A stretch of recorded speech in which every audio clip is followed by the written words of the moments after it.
Hey guys, welcome back to The Wandering Wind. And going through this Dave Ramsey Financial Peace University course, I realized a few things about how we handle money and how it's kind of stupid the way we handle money.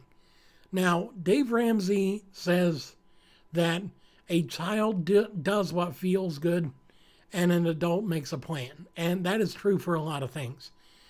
I once heard a couple of stories about one person financing the purchase of a pet, which is just kind of stupid by itself because you don't finance a pet.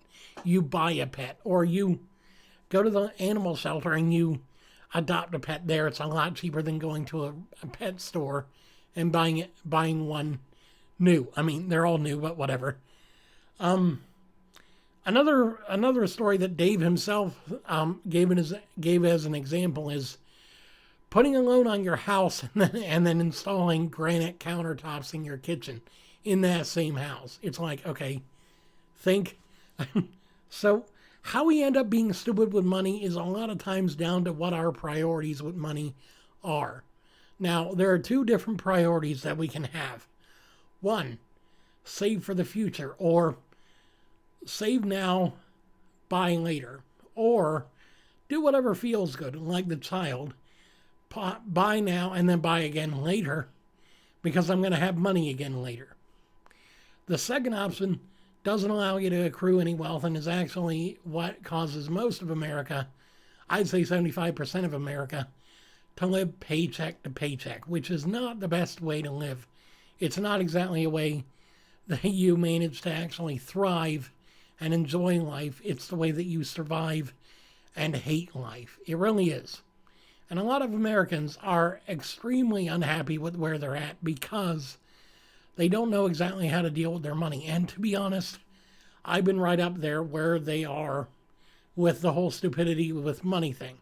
So there are a few different ways that we can actually learn to be better with money. Number one, don't pay for what you can't afford. That can be a $25,000 car, a loan on a house that you're going to have to pay off within 10 years, or else the house gets foreclosed and you still owe the bank, a pet that you're financing, because who does that, to be honest, and can be a new phone. If your old phone still works, don't get a new one.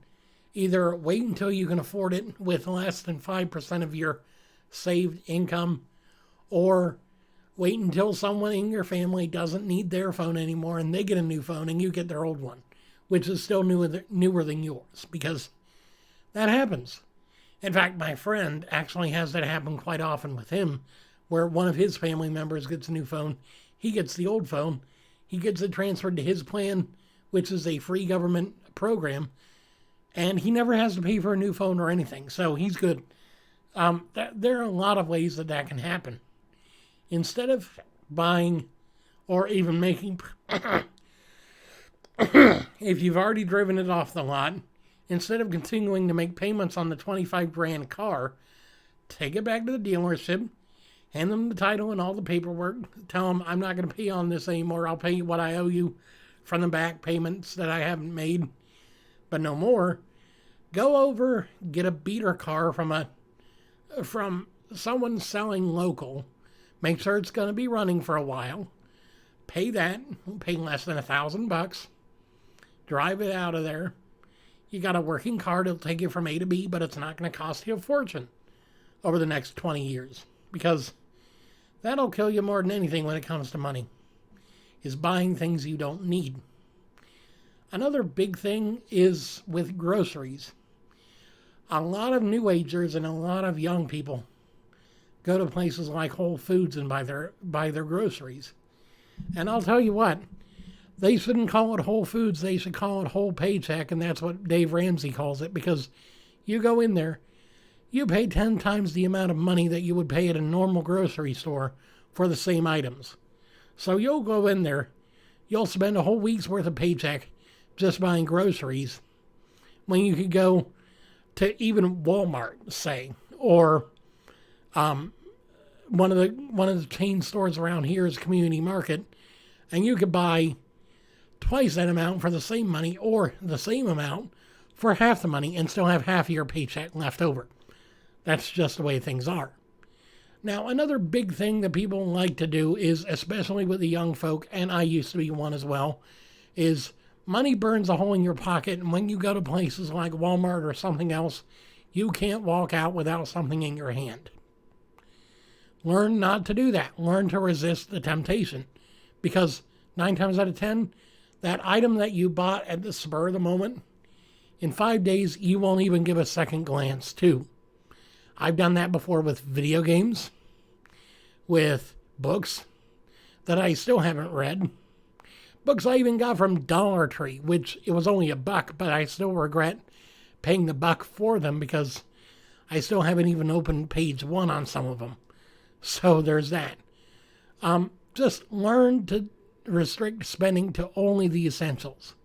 Find ways to cut cash and cut costs where you can. And learn a budget. Learn a valuable tool in a budget. That's really the best options that you can take that keeps your money in your pocket. That keeps your money in your control. And it's not hard. Well, no, scratch that. It is hard. I won't lie to you. It's difficult for me a lot of days. I really want to go and buy new things that I don't need whenever I have more than $20 in my account. You know what I do, though? I resist. Sometimes I still lose, but I resist, and I last longer the next time, and the next time. And eventually I'm going to get to the point where I'm not going to do that. That money's going to stay in there until the next month, and then the next month's paycheck is going to go to my account, and it'll grow. That's called investment. That's called saving, and that's called good money manners, good money wisdom. So if you learned nothing, learn from my example. Don't do what I do. Do what other people that are better than me do. Don't buy what you can't afford. Don't buy what you don't need. Pay down what you have to pay, and learn to make better choices with the money you have and the things that you buy, that you have to buy.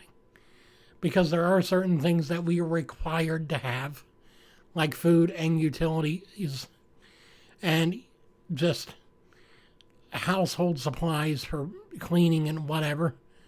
But you don't need everything. So don't buy everything. Thanks for watching. I hope you have a wonderful day. I'll talk to you again soon. And until then, I'll be back when the day is new, and I'll have more ideas for you, and you'll have things you'll want to talk about. I will too, because it's you I like. Thanks for watching. Please stop by my new Storyfire account and check out my new sci-fi story. I think you'll like it.